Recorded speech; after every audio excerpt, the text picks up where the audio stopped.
So we just did a pressure cooker with JP and the team from Nature 2.0. As the Buffalo.Network, we were basically talking about how to build a circular economy, and our main focus was basically how we can get rid of planned obsolescence.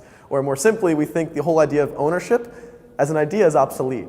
And so what we kind of came across and what we started evaluating as like a good example for this is think of Spotify, right? I mean, before, back in the day, everyone would collect their own music collections. You would buy CDs from the store, and then you would hold on to that and say that's your music collection.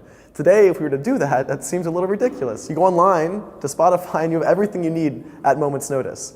And so that got us thinking, is it possible to actually do that? Is it possible to actually do that today with resources so that basically you can use whatever you want whenever you need it at the moment that you do?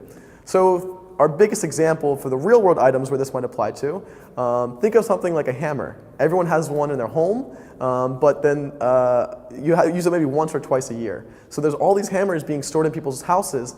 So like, let's say 1 million people have 1 million hammers that use one time a year. That's all that metal, wood, the supply chain to get it to all these houses just sitting around collecting dust not being used. So why can't we do it a little better? What if we had 1,000 hammers that were shared between these houses? So you would click a button and it would be dropped off at your door when you need it, and then it would be dropped back off at the location when you don't need it anymore. In doing so, we can use less resources to accommodate the same level of wealth or standard of living that we all enjoy, and then everyone part of this commons will have functional wealth because they have what they need when they need it.